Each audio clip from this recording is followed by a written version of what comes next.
A derelict ship drifts where no ship should be. The deep space salvage vessel Chronos Drifter has found something impossible near a swirling temporal anomaly. Captain Aris Thorne's voice crackles over the comms, reporting a hull configuration he has never seen before. He states the energy readings are off the scale, as if the vessel is moving backwards through time itself. By the end of this story, you will understand the true cost of tampering with time itself. What the crew discovers aboard this ghost ship will challenge every law of physics and force them to confront a paradox that could erase reality.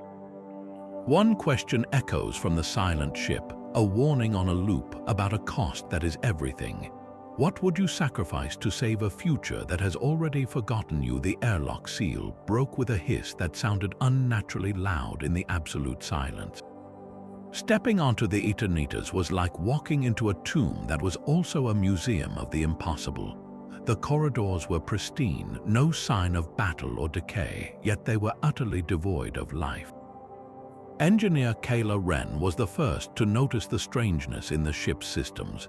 Her scanner chirped, its readings defying all logic. The ship's internal chronometer, she reported, her voice a mixture of awe and confusion, was not counting forward. It was running in reverse, ticking down from some unknown 0 point deep in the future. Every system they accessed hummed with this inverted temporal energy, a vessel not just moving through space, but actively sailing backwards through the river of time itself. The only break in the silence came from the bridge. They found the main console active, a single log entry playing on a continuous, lonely loop. The voice that emerged was ragged, stretched thin by exhaustion or despair. It said the same 7 words over and over. The loop must be broken. The cost is everything. There was no identification, no context, no explanation of what the loop was or what terrible price it demanded.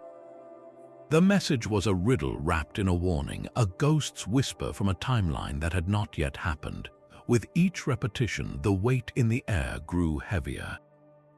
They were not just salvagers anymore, they were archaeologists of a future catastrophe, pressing deeper into the silent vessel with more questions than answers, each step taking them closer to a paradox they could not yet see. The path deeper into the Aeternitas led them to the heart of the engineering section, a cavernous space dominated by a single, impossible structure. At its center hung a pulsating, crystalline sphere, radiating a light that seemed to drink the color from the air around it. This was the source, the Temporal Core. It hummed with a low, dissonant chord that vibrated not in the air but in the mind itself. Engineer Kayla Wren stared at her scanner, her face pale in the eerie glow. "The readings are catastrophic," she whispered, her voice tight. "This is not a stable power source. It is a wound in space-time. If that thing destabilizes, it will not just destroy us. It might erase this entire sector from history, unraveling causality back to the moment of its own creation." The choice before Captain Thorne was no longer about salvage or discovery. It was a terrible, immediate gamble. They could flee, leaving this paradox engine to its fate, and hope its collapse was contained. Or they could stay, and attempt to understand a technology that was actively rewriting the laws of the universe around them, a decision that felt less like bravery and more like signing a contract with a force they could not comprehend. Every instinct screamed for retreat, but the ghostly warning from the bridge echoed in the silence. The loop must be broken. To run was to ignore the plea and perhaps condemn the future to whatever catastrophe had already befallen this ship. To stay was to risk becoming a part of that catastrophe themselves. A low hum built into a deafening roar, a sound that seemed to tear at the fabric of reality itself. The crystalline core flared, and the universe outside the viewport dissolved into a smear of impossible light.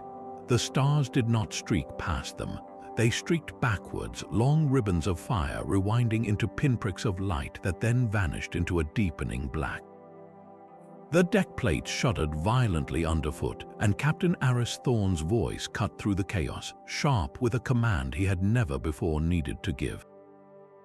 Brace for temporal displacement. All hands report in. One by one, strained voices echoed back over the calm, a chorus of confirmation from a crew that was, against all known physics, moving. They were not traveling through space, but through time itself, a sensation far more visceral and terrifying than any faster-than-light leap. It was a feeling of unbecoming, of history peeling away from them layer by layer. The Chronos Drifter, still tethered to the ghost ship by its grapples, was being dragged along for the ride, a tiny life raft caught in the wake of a temporal titan. They were passengers on a one-way trip into a past they had not chosen, their future now a destination receding behind them at an unimaginable speed. The roar ceased as abruptly as it began, leaving behind a silence that felt heavier than the void itself. The smear of light outside the viewport resolved, coalescing into a starfield that was at once familiar and horrifyingly wrong. Before them hung the Vega system, but it was a graveyard. The central star, which stellar records showed had gone supernova over a century ago, was a dim, pulsating cinder, its final death throes casting a sickly, intermittent glow across the wreckage of planets. Long-range scanners confirmed the impossible truth their eyes refused to accept. They had not just traveled through time, they had arrived at the precise moment of a historical cataclysm, witnessing an event that was, in their own timeline, a closed chapter in an astronomy textbook. The sheer scale of the temporal jump was staggering. They were not merely visitors to the past, they were ghosts haunting a tragedy that had already happened. The vibrant colonies, the bustling trade routes, the millions of lives that once called this system home, all of it was already ash and memory. This was the destination of the Aeternitas, a voyage into a moment of absolute ruin. What kind of mission would require traveling back to the scene of such total destruction? The answer felt as cold as the space outside their hull. They were not here to observe. They were here to change something. A new sound pierced the heavy silence of the bridge, a faint, rhythmic pulse that cut through the static of the dead system. Kayla's hands flew across her console, her brow furrowed in concentration. "It is a distress beacon," she confirmed, her voice low and urgent, "a standard Terran Coalition SOS." She isolated the signal, her eyes widening as the data stream resolved on her screen. But the origin code, Captain, it makes no sense. The identification tag embedded in that signal, according to all official records, was not created by the Coalition for another 50 years. We are listening to a ghost, a plea for help that was not supposed to exist for another half-century. The signal was not coming from the void. It was emanating from a single, scorched planetary fragment, a lone piece of debris that had somehow survived the star's death throes. This was the paradox they had been dragged through time to find. How could a ship from their future be calling for help from their distant past? The beacon was not just a cry for salvation. It was a tear in the logical fabric of the universe, a piece of a puzzle that, if solved, might explain the Aeternitas and its desperate backward voyage. Someone or something from a time that had not yet happened was already here, trapped in the ashes of a long-dead system. The loop the ghost ship's log had warned them about was no longer an abstract concept. It was a signal repeating into the silence of a graveyard, waiting for an answer. The distress signal led them to a sight that defied even the grim reality of the dead system. Tumbling in a slow, eternal dance with the planetary fragment was the Valiant. Its hull was a tapestry of scars, pocked with weapon impacts that looked both fresh and ancient. Energy flickered along broken conduits, and its point defense cannons still fired sporadic, useless volleys into the empty space around it. It was not merely a wreck. It was a recording, a ghost trapped on a loop, forever reenacting its final, desperate moments. The ship was caught in a localized temporal eddy, a bubble of repeating time spun off from the Aeternitas' passage. For decades, perhaps centuries, the Valiant had been dying here over and over again, its crew long since perished but its automated systems refusing to surrender. Captain Thorne ordered a data link established, a precarious tether to a ghost. The Valiant's logs were a chorus of chaos and confusion, a real-time account of a battle that was always happening. The commanding officer's voice, strained with panic and disbelief, reported contacts appearing from impossible vectors. They came from nowhere, the log entry stated, the fear in the voice palpable even across the centuries. A moment later, a more devastating update followed. Our weapons are useless. We cannot get a target lock. It is as if they are not entirely here. The enemy remained a phantom, an unseen, unstoppable force that defied targeting systems and conventional physics. The Valiant's crew had fought an enemy they could not see, with weapons that could not connect, in a battle they were always destined to lose. This was the last stand the Aeternitas had come to witness, a historical tragedy playing on an endless repeat. But why would a ship from the future travel back to observe a guaranteed defeat? The answer was beginning to form, and it was more terrifying than the battle itself. They were not here to watch history, they were here to find the enemy. The Valiant's logs painted a picture of an impossible foe, but it was the sensor ghost that revealed the monster's true face. Kayla's analysis of the fragmented data showed energy signatures that did not correspond to any known particle or weapon. They were not solid objects to be targeted, but ripples in the fabric of spacetime itself. She called them chronophages. The name came from ancient roots meaning time eaters. These were not beings that attacked ships with lasers or missiles. They were non-corporeal, energy-based life forms that fed on temporal energy. They consume causality itself, Kayla explained, her voice hollow with the implication. They do not just kill you, they consume your personal timeline, erasing you from the past, the present, and the future. It makes it so you never existed at all. This was the unseen enemy the Valiant could not fight. Their weapons passed through the chronophages because the creatures existed on a different dimensional plane, one where time was a physical substance to be devoured. The Valiant's crew did not just die in a battle. They were unmade, their very histories consumed, leaving behind only the echo of their final moments trapped in this temporal loop. Their families would have no memory of them. Their births were likely scrubbed from official records. They became ghosts not just in space but in time itself. The true stakes of their mission snapped into a terrifying, crystalline focus. The Aeternitas did not travel back to observe this battle. It came back to stop the chronophages from being unleashed here at this precise moment in history. The supernova was not the cause of the catastrophe. It was the consequence. The chronophages, feeding on the temporal energy of a dying star and the millions of lives within the system, must have caused a rupture in reality that triggered the stellar collapse. The Aeternitas was not a research vessel. It was a warship armed with a temporal core sent back to fight an enemy that consumed history. Its crew knew the cost of failure was not merely their own lives, but the complete erasure of the Vega system's entire history. They were trying to break a loop that began with this very feast, a loop that, if left unbroken, might allow the chronophages to move on to other star systems, other eras, devouring the entire timeline of the galaxy piece by piece. The warning from the ghost ship's log was no longer a mystery. The cost is everything. It meant the total annihilation of reality as a continuous thread. To fail was to grant victory to an enemy for whom death was not an end but a deletion. A brilliant, shimmering light erupted from the Aeternitas silent console, coalescing into the translucent, life-sized figure of a man. He was ancient, his face a roadmap of exhaustion and grief, his uniform hanging loose on a frame worn down by a burden no one should have to carry. He was the ghost in the machine, the source of the warning.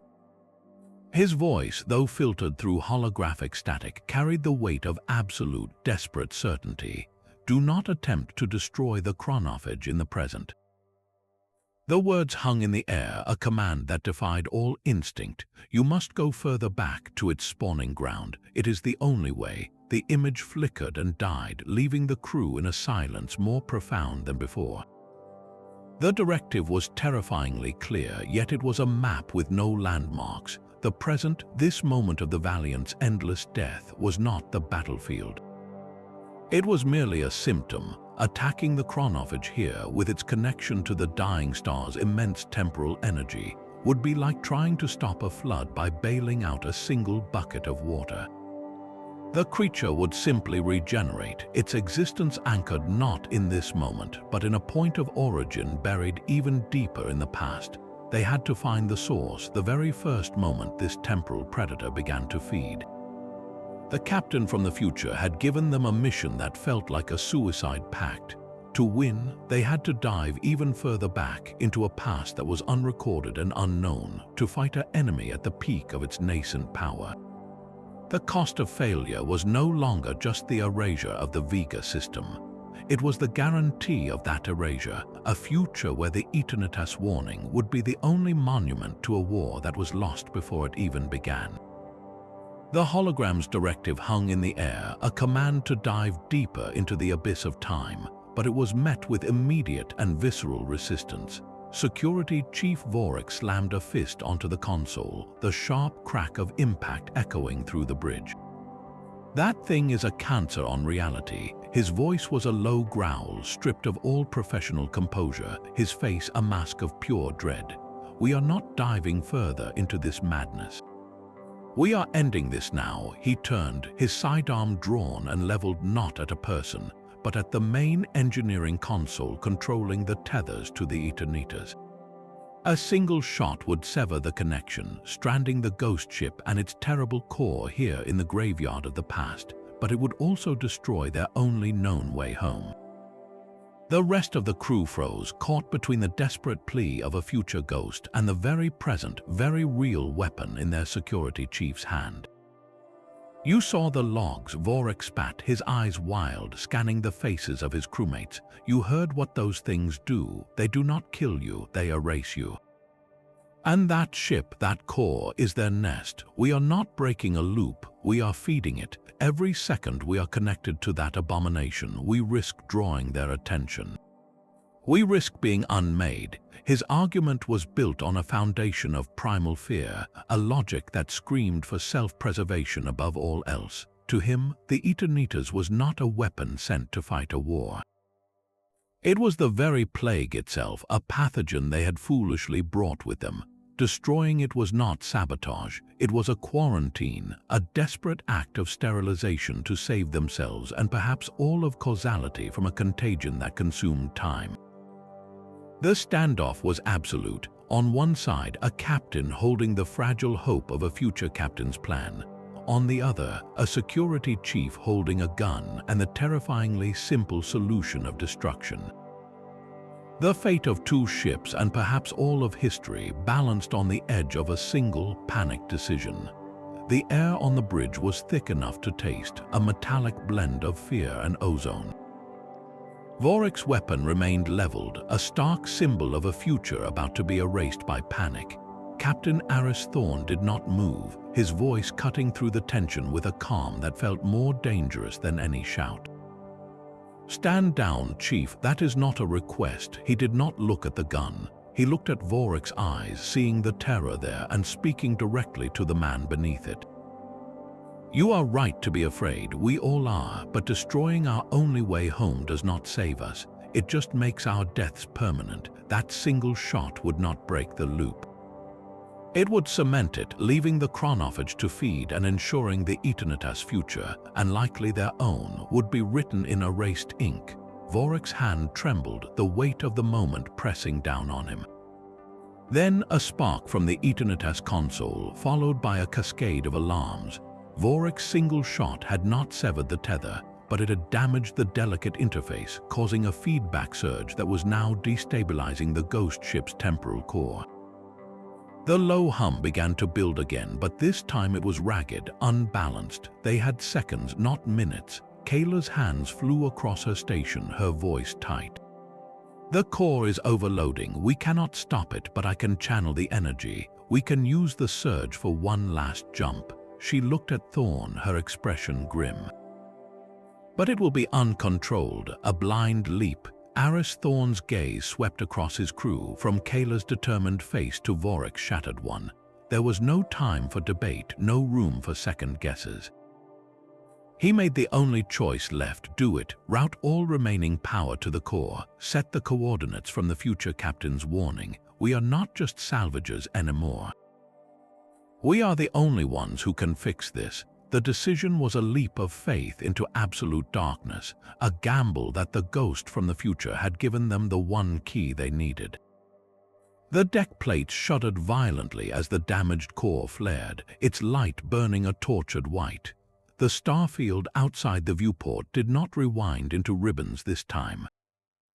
It shattered, the universe breaking apart around them like a pane of glass as they were thrown forward into a past more distant and unknown than any they had yet faced. The universe snapped back into focus, not as a starfield, but as a seething, chaotic ocean of light. They hung at the edge of a vast, swirling vortex, a nebula that was not made of dust and gas, but of raw, untamed time. This was the spawning ground. The energy here was deafening, a silent roar that pressed against the mind. Space-time itself was frayed, its fabric torn and ragged. Around them, fragments of different eras flickered in and out of existence like faulty projections. One moment, a prehistoric asteroid drifted past the viewport, crusted with alien ice. The next, it was replaced by the shimmering outline of a future cityscape, its spires reaching for a sky that was not there, only to dissolve back into the nebula's chaotic glow. They were not just looking at a location, they were looking at a wound in causality itself, a place where the timeline was unraveling at its very source. The instability was not a theory anymore. It was a visible, terrifying spectacle surrounding their ship. To repair the timeline, they would have to navigate this storm of broken moments, a place where the past, present, and future collided in a single, deafening moment of now. The sheer violence of the energy made their previous journey feel like a calm river cruise. Every flicker of a lost era was a reminder of what was at stake. A piece of history that could be lost forever if the Chronophage was allowed to finish its feast. This was the root of the infection, and they were the only conceivable medicine. A shimmering tendril of distorted light detached itself from the nebula's chaos, a serpent made of fractured moments. It was smaller than the entity that had destroyed the Valiant, a juvenile drawn by the Temporal Core's siren song of raw power. It did not move through space so much as it uncoiled across it, ignoring the vacuum as it phased straight through the Chronos Drifter's outer hull. Alarms blared as the creature materialized in the cargo bay, its form a cascade of shimmering, impossible colors. Security Chief Vorik was the first to fire, his plasma rifle unleashing a searing bolt of energy. The shot passed through the Chronophage as if it were a mirage, dissipating harmlessly against the far wall. The creature did not even seem to notice the attack. It was not a physical being to be harmed by physical force. It was a pattern, a self-sustaining equation feeding on time itself, and their weapons were nothing but irrelevant noise. The crew watched in horror as the creature drifted toward a storage crate, its tendrils brushing against the metal. The crate did not rust or decay. It simply faded, its history consumed until it was little more than a faint outline of dust, a memory of an object that had once been solid and real. They were not just powerless, they were on the menu. In that moment of shared terror, engineer Kayla Wren's mind raced, connecting the ghost captain's warning with the raw data screaming across her console. The Aeternitas was not just a ship, it was a key. Its core did not just generate temporal energy, it manipulated it, creating specific frequencies. If this creature was a pattern feeding on time, then the only way to fight it was with a counter-pattern, a dissonant frequency that would disrupt its very existence. She shouted her plan over the din, her voice cutting through the panic. "We cannot shoot it, but we can cancel it out. I can reroute power from our engines through the Aeternitas core, use it as an amplifier to broadcast a temporal resonance wave.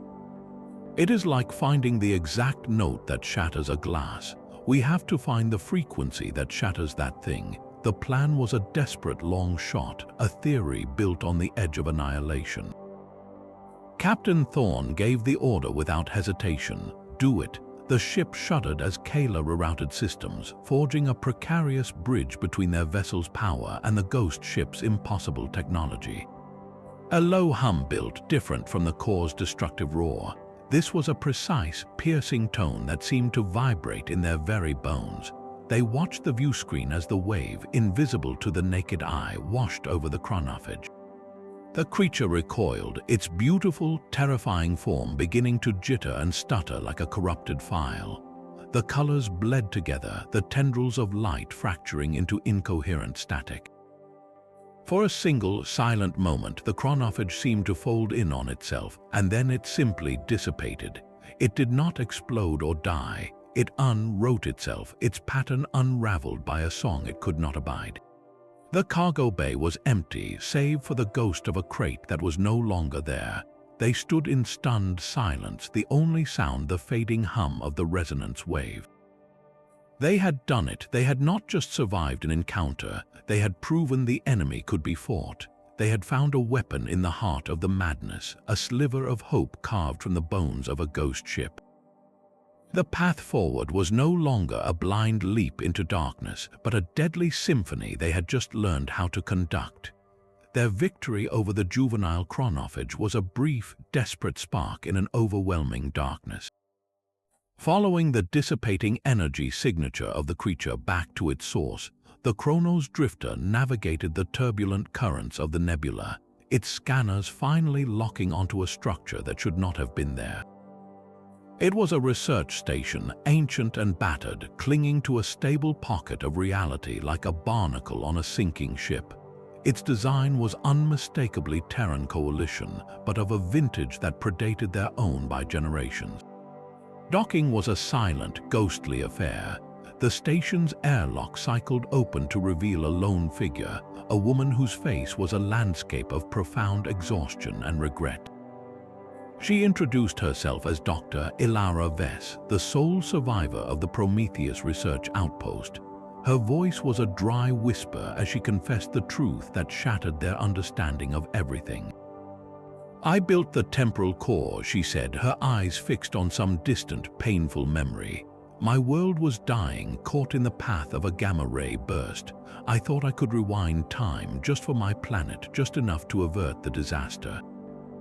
I thought I was building a savior." She led them to her main lab, where schematics of the core flickered on dusty screens. Her work was brilliant, a masterpiece of temporal physics.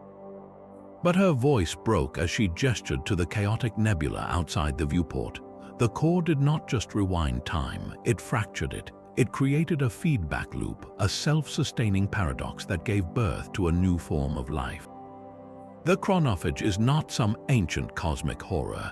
It is a mutation of my own design, a runaway process that learned to feed on the very energy I sought to manipulate. I did not just fail to save my world. I created the instrument of its erasure, and now it threatens to consume all of history. Her confession was the final, terrible piece of the puzzle. The Aeternitas was not a warship sent back to fight an alien enemy. It was a desperate containment vessel crewed by her descendants, armed with her own flawed technology in a last-ditch attempt to sterilize the wound she had created. The Ghost Captain's warning was not just about the cost of the mission. It was the cost of her ambition, an echo of a single, catastrophic mistake that now rippled across all of time, demanding a price that was indeed everything. Ilara's hands trembled as she pointed to the complex equations still glowing on her console. "Every time the temporal core activates," she explained, "it does not just move a ship through time. It pushes against the river of history itself. Each push creates a ripple. These temporal ripples spread outward, affecting events far removed from the original point of impact. Think of time as a vast, calm lake," she said, her voice heavy with the weight of her failure. "My core is a stone thrown into its center. The first ripple might change which fish swims where. The next might alter the course of a leaf floating on the surface. But if you keep throwing stones, bigger and heavier ones, the ripples no longer just alter small details. They begin to crash into one another, the water churns, the entire surface of the lake becomes a chaotic, turbulent mess where you can no longer tell what is a reflection and what is real. That is what we are facing now. The more we use the core to fight, the more we accelerate the very collapse we are trying to prevent. Our attempts to heal the timeline are creating new fractures, deeper and more dangerous than the last. It is a cascade failure, a self-feeding cycle of destruction. The crew stood in silence, the truth settling over them like a physical weight. Their very presence here, their use of the Aeternitas to jump back and fight, was not part of the solution. It was part of the problem. They were the stones being thrown, and with each leap, they risked erasing the very shore from which they were thrown. Captain Thorne looked from Ilara's devastated face to the shimmering chaos of the nebula outside. The mission was no longer a simple choice between action and inaction. It had become a terrible paradox. To save time, they had to use the one tool that guaranteed its destruction. How do you win a war when every victory brings the end closer? The weapon in their hands was also the fuse to the bomb, and they were running out of time to decide whether to light it or try to dismantle it, knowing that either choice could be the one that unraveled everything. The silence that followed was not empty, but filled with a terrible, shared understanding. Dr. Ilara Vest gestured to the heart of the shimmering chaos outside her viewport, the very epicenter of the temporal rift. "There is only one way to cauterize this wound," she said, her voice stripped of all hope. "The temporal core must be overloaded at the exact point of its own creation. The resulting implosion would fuse the fractured layers of time, sealing the rift permanently and preventing the chronophage from ever spawning. But the energy required would be cataclysmic. The Aeternitas, its core, and everything connected to it at that moment would be annihilated. Not just destroyed, but erased, its entire timeline unraveled back to the moment it first activated. They would become a ghost story that never was, a sacrifice with no monument. Captain Aris Thorne did not flinch. He looked at his crew, at the faces of the people who had followed him into this abyss, and he saw the same grim acceptance in their eyes. They had come to save history, and now history demanded the ultimate price. "Some stories are not meant to be remembered," Aris said, his voice quiet and steady, filled with a profound and sorrowful peace. "They are just meant to be lived." In that moment, the mission transformed. It was no longer about survival or even victory in any conventional sense. It was about ensuring that a future existed at all, a future that would never know their names or their sacrifice. They were going to become the final, self-correcting error in the timeline, a paradox that would heal the universe by ensuring they had never been its saviors. The nebula convulsed, its beautiful chaos twisting into a single point of malevolent hunger. From the heart of the rift, the adult chronophage emerged. It was not a creature of flesh and bone, but a living galaxy of stolen moments, a colossal entity woven from the devoured histories of countless worlds. Its form shifted constantly, one moment a vast crystalline spiderweb of lost civilizations, the next a swirling vortex of extinguished suns. This was not the juvenile they had faced in the cargo bay. This was the source, the apex predator, and it knew its own creation was under threat. A silent, psychic roar of pure defiance washed over them, a pressure that made the very air in their lungs feel thin and borrowed. The chronophage turned its countless eyes, each one a dying star, toward the research station. It began to move, not to attack, but to consume, to erase the mistake of its own birth by devouring the timeline back to the moment Dr. Vess first activated her core. The entire past was now its prey. Captain Thorne's voice was calm, a rock in the psychic storm, all power to forward screens. Draw its fire. The Chronos Drifter, a tiny speck of defiance against a god of ruin, surged forward. Its weapons were useless, but its presence was not. It flew directly into the chronophage's path, its shields flaring white-hot as they absorbed the mere backwash of the entity's attention. They were an irritant, a gnat buzzing at the ear of a titan, but it was enough. The colossal entity paused, its focus shifting from the station to the ship that dared to challenge it. This was their only goal, to be the perfect distraction. While the Drifter held the line, the Aeternitas, its temporal core burning with the last of its borrowed power, began its final, silent run. Unmanned, guided only by the programmed coordinates of its own destruction, it was a spear aimed at the heart of the rift. It was not a ship anymore. It was a paradox, a cure traveling backwards to erase the disease and the patient in a single, glorious act of self-annihilation. The battle was a spectacle of impossible scales. The Chronos Drifter weaved through tendrils of devoured time, each near miss leaving patches of the hull aged into dust or reverted to raw, unforged ore. They were not fighting to win, they were fighting to buy seconds, to create an opening for the ghost ship to complete its mission. Every evasive maneuver, every scream of overloading systems was a prayer sent into the void, a hope that their sacrifice would purchase a future they would never see. The Aeternitas plunged into the shimmering heart of the rift, its hull beginning to dissolve into pure light. The adult Chronophage, sensing the imminent collapse of its own existence, gave a final, reality-shaking shudder of rage and turned all its terrible attention toward the one thing that could truly harm it. The race was over, the final act had begun. The Aeternitas became a star collapsing into the rift's heart. In the final microsecond before its core imploded, Captain Aris Thorne and engineer Kayla Wren did not send a distress call. They sent a seed. With the last of their power, they broadcast a simple, looping message, a temporal echo aimed not at a place, but at a specific moment in their own past. The words were a whisper against the psychic roar of the dying Chronophage. Find the ship, break the loop, remember us. Then the light consumed them. The Aeternitas, its crew, and the entire paradox of its existence vanished, unwritten from the timeline in a silent flash of cosmic correction. The message, however, did not die. It was the one piece of the puzzle immune to the erasure, a self-addressed letter folded into the fabric of spacetime itself. It traveled backwards, not through space, but through causality. A set of instructions delivered to the one place they would be guaranteed to find it, the one place they had already been. That single transmission was the spark that lit the fuse. It was the ghostly warning the Chronos Drifter first detected near the temporal anomaly, the haunting loop that pulled them into the mystery. They had spent this entire journey trying to solve a riddle they themselves had created. Their future sacrifice was the very reason for their past actions, a perfect, closed circle of cause and effect. They were not just salvagers who stumbled upon a mystery.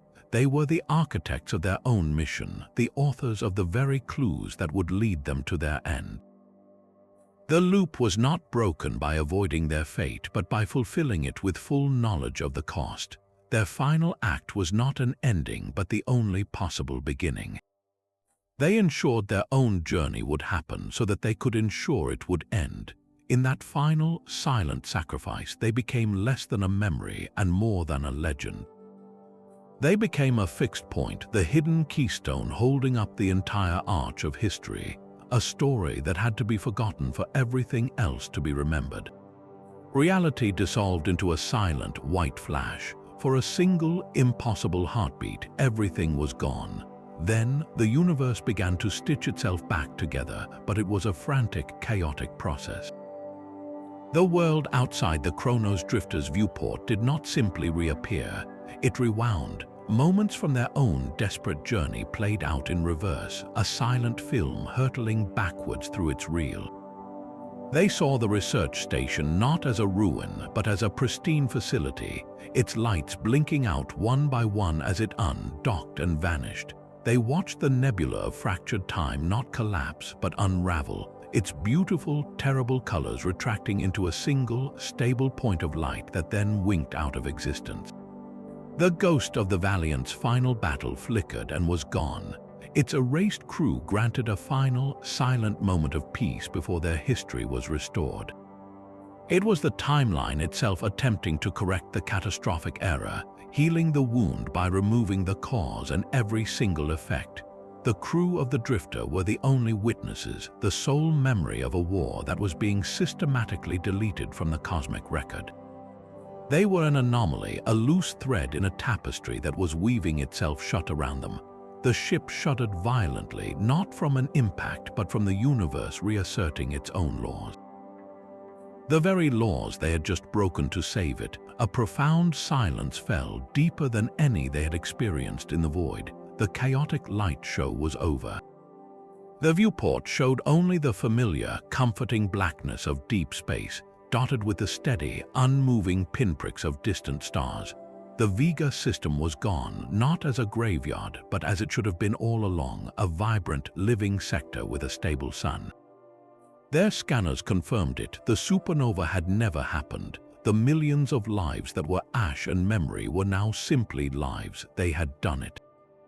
They had won, but the cost of that victory was a silence that felt like a tomb. There were no cheers, no celebrations. The crew moved through their duties with a hollowed-out quiet, their eyes avoiding each other. They had saved all of history, and in doing so, they had become the only people in all of existence who knew it had ever been broken. The Aeternitas was gone, not just destroyed, but erased. Its crew, their sacrifice, had never been. They were a story with no one left to tell it. Captain Aris Thorne stood on the bridge, staring into the peaceful starfield, and he understood the final, terrible meaning of the ghost's warning. The cost was not just their lives, it was their legacy. It was the absolute certainty that they would be forgotten, that their greatest act would be the one thing the universe could never, ever remember. They were ghosts now, haunting a timeline that had no place for them. The silence on the bridge was a living thing, thick and unnerving. The Chronos Drifter hung in the void exactly where it had begun, near the swirling temporal anomaly. But the anomaly was gone, replaced by the placid, unremarkable black of normal space. Captain Aris Thorne ordered a full spectral scan of the coordinates where the ghost ship had drifted. The results came back clean. No exotic energy signatures, no inverted temporal fields, no vessel. There was nothing there but empty vacuum. A deep, unsettling quiet settled over the crew as they each pulled up the historical database, searching for any record of the Vega system catastrophe, the event that had started this entire nightmare. The files were still there, but they were different. The supernova was no longer listed as a historical tragedy.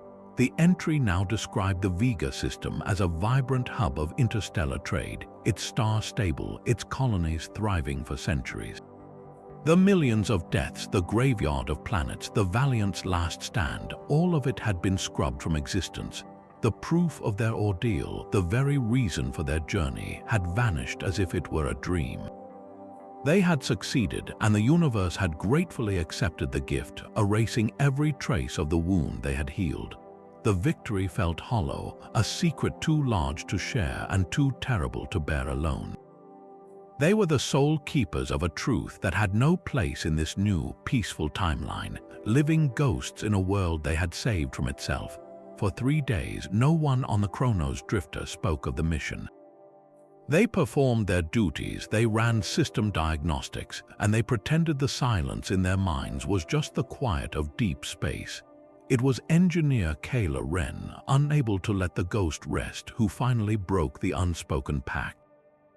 She was running a final, low-level diagnostic on the ship's long-range sensor logs, a routine purge of corrupted data accumulated during their journey. The system flagged one file. It was tiny, fragmented, and encrypted in a data format that should not have existed. It was a temporal echo, a piece of information that had clung to their hull like cosmic dust, a memory the universe's reset had failed to scrub clean. With careful hands, she isolated the file and began the painstaking work of reconstruction. The data resolved not as a log entry or a distress call, but as a single, static-filled image. It was the hologram of the aged captain from the future, the ghost who had given them their final, terrible directive. The image was corrupted, his form flickering and translucent, but his face was clear. And he was not looking at them with the grim determination they remembered. His expression was different. it was softer, lined with a profound and weary gratitude. In the final, stable frame, just before the file dissolved into digital noise forever, the ancient captain gave a slight, almost imperceptible nod. It was a silent acknowledgement, a ghost of a thank you sent across the void from a timeline that had sacrificed itself for this one. He knew they had succeeded, he knew the cost, and in that single, silent gesture, he honored it. The image vanished from her screen, leaving no trace in the system. Kayla did not call the captain or the crew. She simply sat in the dim light of the engineering bay, the weight of their shared secret now bearing a new, bittersweet dimension.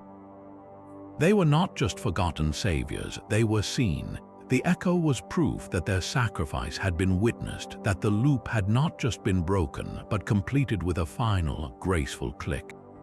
It was a message that needed no words, a monument that existed for only a moment in the mind of a single engineer, and it was enough.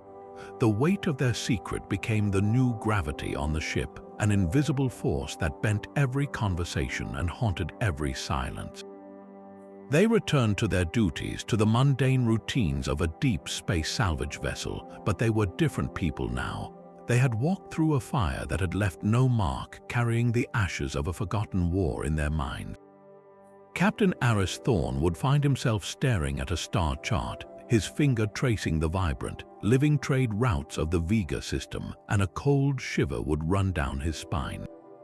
He knew what should have been there, a graveyard that was now just a peaceful stretch of space. The victory was absolute, but it was also a ghost that lived and breathed with them inside the hull of the Chronos Drifter. How do you celebrate a triumph that you can never speak of? How do you mourn friends who were never born, who sacrificed everything to become a paradox? They were bound together now, not just by duty, but by a shared, unutterable truth. It was a quiet, heavy victory, a burden of memory that would define the rest of their lives. They had saved reality, and in return, reality had given them the loneliest knowledge in the universe. They were the sole witnesses to their own greatest act, a story that could only be told in the silent language of a shared glance across the mess hall, a story that would die with them unrecorded and unknown. The silence on the bridge was no longer empty, but filled with a new and terrible purpose. Captain Aris Thorne gathered his crew, their faces a mosaic of shared loss and unspoken knowledge. He did not speak of salvage rights or profit margins. His voice was low, carrying the weight of the ghost they had all become. "We are no longer just a crew," he began, his eyes meeting each of theirs in turn. "We know what lurks in the cracks of time. We have seen the cost of a single fracture. Our mission has changed. From this moment forward, we are guardians. Our purpose is to watch, to listen, to ensure the timeline we saved remains stable and whole. We are the silent keepers of yesterday. There were no cheers, no declarations of glory. Only a series of quiet, solemn nods. The Chronos Drifter would continue its voyages. Its logs would show routine salvage operations, but its true cargo would be a secret known only to the souls within its hull. They would patrol the quiet places between the stars, their scanners tuned not for wreckage, but for the faint, telltale shimmer of a reality beginning to fray. They were the unseen immune system for history itself, a secret that would die with them, a burden that would define every sunrise they witnessed from that day forward. How do you live a life dedicated to preserving a truth you can never share? You simply live it, one silent watch at a time. A routine patrol is supposed to be quiet, a time for the mind to wander and the ghosts of memory to settle. For months, the silence had been their new normal, a constant companion that was both a comfort and a curse. Then, a soft chime from the long-range sensor array broke the stillness. It was a faint signal, a whisper of exotic radiation in a sector light years from the original anomaly. Engineer Kayla Wren leaned closer to her console, her breath catching in her throat.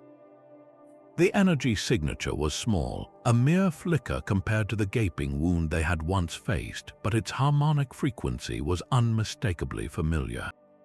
It was a cousin to the temporal distortion that had birthed the Chronophage, a tiny, shimmering crack in the smooth surface of reality. The discovery sent a cold dread through the crew.